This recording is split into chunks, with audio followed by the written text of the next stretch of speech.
विक्रम और बेताल की कहानी भाग 2। वह सुंदरी किसे मिलेगी। यमुना के किनारे धर्मस्थान नामक एक नगर था। उस नगर में गणाधिप नाम का राजा राज्य करता था। उसी में केशव नाम का एक ब्राह्मण भी रहता था।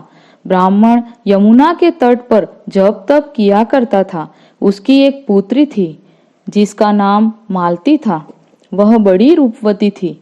जब वह ब्याह के योग्य हुई तो उसके माता पिता और भाई को चिंता हुई। संयोग से एक दिन जब ब्राह्मण अपने किसी यजमान की बारात में गया था और भाई पढ़ने गया था, तभी उनके घर में एक ब्राह्मण का लड़का आया। लड़की की माँ ने उसके रूप और गुणों को देखकर उससे कहा कि मैं तुमसे अपनी लड़की का ब्याह करूंगी। उधर ब्राह्मण पिता को भी एक दूसरा लड़का मिल गया और उसने उस लड़के को भी यही वचन दे दिया। उधर ब्राह्मण का लड़का जहाँ पढ़ने गया था वहाँ वह एक लड़के से यही वादा कर आया। कुछ समय बाद बाप बेटे घर में इकट्ठे हुए तो देखते क्या है कि वहाँ एक तीसरा लड़का और मौजूद है। दो उनके साथ आए थे। अब क्या हो। ब्राह्मण, उसका लड़का और ब्राह्मणी बड़े सोच में पड़ गए। दैव योग से हुआ क्या कि लड़की को सांप ने काट लिया और वह मर गई। उसके बाप भाई और तीनों लड़कों ने बड़ी भाग दौड़ की। जहर झाड़ने वालों को भी बुलाया पर कोई नतीजा न निकला। सब अपनी अपनी करके चल गए।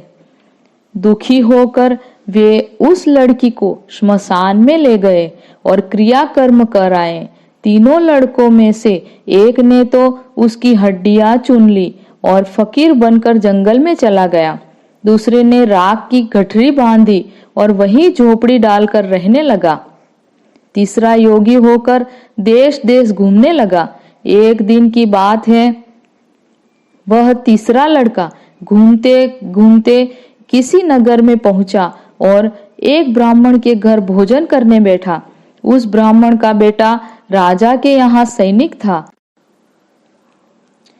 भोजन के दौरान ही कुछ सैनिक ब्राह्मण के बेटे का शव लेकर आए और वो सभी घटना ब्राह्मण को बता दी जिसके कारण उसका बेटा मरा था। ब्राह्मणी रोने लगी। वह योगी भी भोजन छोड़कर उठ खड़ा हुआ। ब्राह्मणी का विलाप उसके पति से नहीं देखा गया। ब्राह्मण के पास उसके पूर्वजों की दी हुई संजीवनी विद्या की पोथी थी। ब्राह्मण ने संजीवनी विद्या की पोथी लाकर जैसे ही एक मंत्र पढ़ा, उसका मरा हुआ लड़का फिर से जीवित हो गया। यह देखकर वह योगी सोचने लगा कि अगर यह पोथी मेरे हाथ पड़ जाए तो मैं भी उस लड़की को फिर से जिंदा कर सकता हूँ। इसके बाद उसने भोजन किया और वहीं ठहर गया। जब रात को सब खा पी कर सो गए तो वह योगी चुपचाप वह पोथी लेकर चल दिया। जिस स्थान पर उस लड़की को जलाया गया था वहां जाकर उसने देखा कि दूसरे लड़के वहां बैठे बातें कर रहे थे।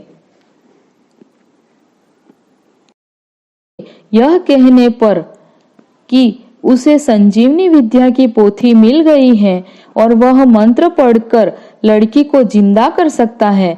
उन दोनों ने हड्डियां और राख निकाली।